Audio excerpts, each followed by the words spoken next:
فرمایا خوب اچھی طرح سمجھ لو، ایمان کے لیے صبر کی حیثیت اسی طرح کی ہے جس طرح جسم کے لیے سر کی۔ جب سر کٹ جائے تو پورا جسم سایہ ہو جاتا ہے، اور جب صبر نہ رہے تو سارا ایمان بھی ختم ہو جاتا ہے۔ دین میں صبر کی حیثیت ایسی ہے جیسی جسم میں سر کے بغیر جسم میں فائدہ کوئی نہیں، صبر کے بغیر ایمان کوئی نہیں۔ صبر یہ ہے کہ جب تم کوئی ایسی بات سنو جو تمہیں اپنی آبرو کے معاملے میں، اپنی عزت کے معاملے میں اور اپنی شان کے معاملے میں غضبناک کر دے تو درگزر کرتے ہوئے اعراض کرو، یہی انسان کی بلندی ہے۔ یہ صبر سب سے مشکل کام، سب سے مشکل کام۔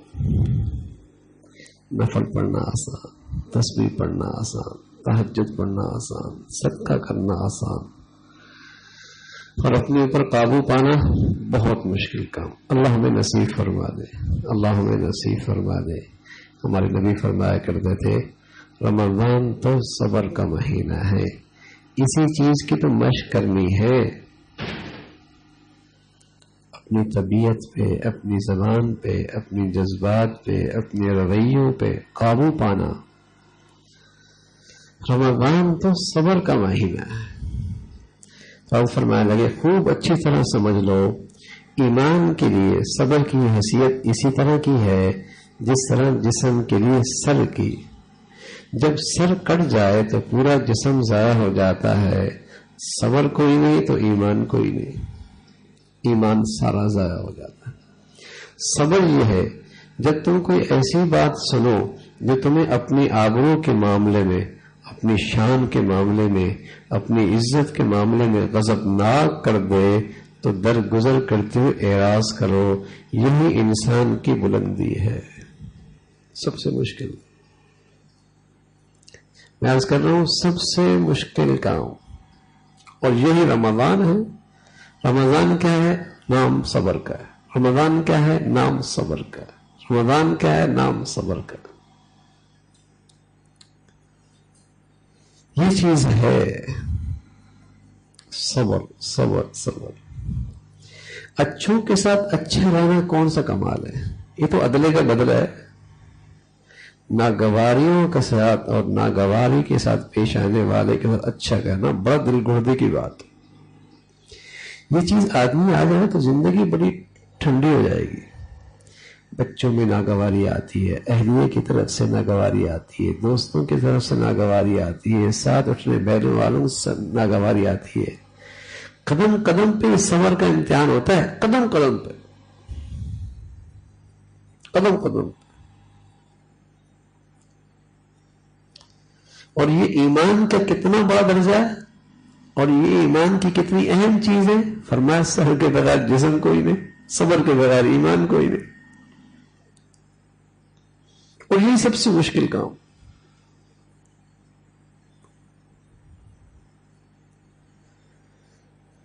اور فرمانے لگے کہ بھائی یہ ہے صبر، یہی انسان کی بلندی ہے۔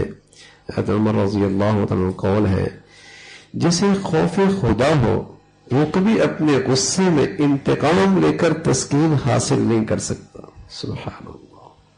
فرمایا جسے خوف خدا ہو وہ کبھی اپنے غصے میں انتقام لے کر تسکین حاصل نہیں کر سکتا۔ جو متقی ہے وہ اپنے ارادوں میں اپنی مرضی سے عمل پیرا نہیں ہو سکتا۔ جو متقی ہوتا ہے وہ اپنے ارادوں میں اپنی مرضی سے عمل نہیں کرتا، بلکہ یہ دیکھتا ہے کہ اس ارادے میں اللہ کی مرضی کیا ہے، میرے اس ارادے میں اللہ کی مرضی کیا ہے۔ رسول اللہ صلی اللہ علیہ وسلم فرمایا کرتے تھے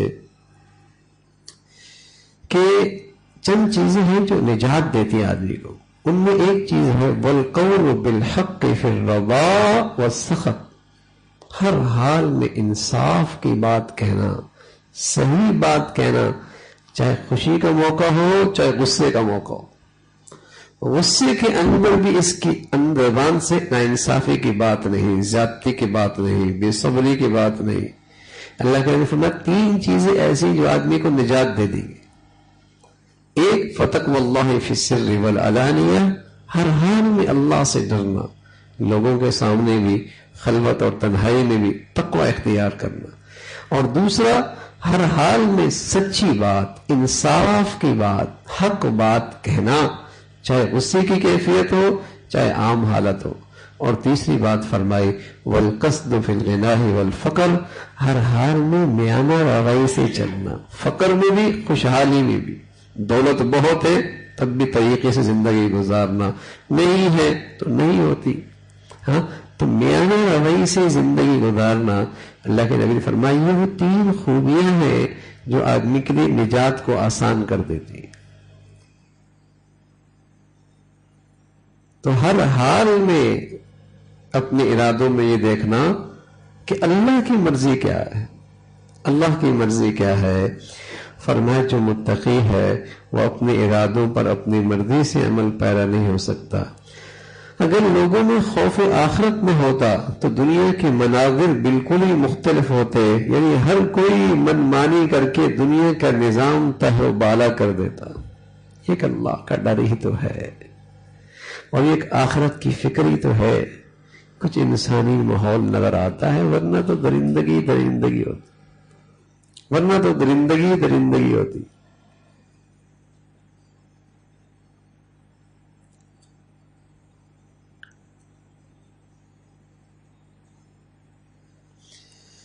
فرمایا اپنی حالت کی نگرانی کرتے رہو اور دوسروں کے عیب تلاش کرنے کے بجائے اپنی اصلاح کی طرف توجہ دو. اللہ ہمیں وہ نظر نصیب فرما دے، اللہ ہمیں وہ نگاہ نصیب فرما دے کہ جس سے ہمیں اپنے عیب نظر آنے لگ جائے. سب کے تو آتے ہیں، سب کے تو آتے ہیں. اللہ ہمیں وہ نظر نصیب فرما دے، وہ نگاہ نصیب فرما دے جس سے مجھے اپنی کمیاں نظر آنے لگ جائیں، عبادات میں، معاملات میں، معاشرت میں، اخلاق میں. اللہ ہمیں وہ نگاہ نصیب فرما دے. بدقسمتی سے دین کی سطح اتنی گر گئی ہے، اتنی گر گئی ہے کہ ہر آدمی ہمیں اپنے سے کمتر ہی لگتا ہے اور ہر آدمی کے مقابلے میں ہمیں اپنی بزرگی نظر آتی ہے. اس لیے اگر میں 4 پڑھ رہا ہوں تو اس مخلوق کو دیکھ رہا ہوں جو 4 بھی نہیں پڑھتے تو میں تو بزرگ ہو گیا. اور اگر میرا سارا دین مسجد تک ہے تو میں اسے دیکھتا ہوں جو مسجد میں نہیں ہے تو ولی اللہ ہو گیا. تو وہ نگاہ ہی نہیں رہی جس سے مجھے اپنی عیب نظر آئیں، کمیاں نظر آئیں. جہاں دین کی سطح بلند تھی وہاں یہ نگاہ بہت تیز تھی. وہاں تو یہ تھا نافق حنظلہ ناکف حنظلہ تو منافق ہو گیا، حنظلہ تو منافق ہو گیا. حضرت عمر کہنے لگے بھائی حذیفہ رضی اللہ تعالیٰ عنہ یہ بتا دو کہ منافقین کی جو فہرست ہے اس میں میرا نام تو نہیں ہے. وہ دین کی سطح اتنی بلند ہے کہ وہ نگاہ نکل گئی، وہ نگاہ مل گئی کہ اپنی کمیاں نظر آنے لگ گئی. اور آج دین کی سطح اتنی گر گئی ہے کہ وہ آنکھ ہی نہیں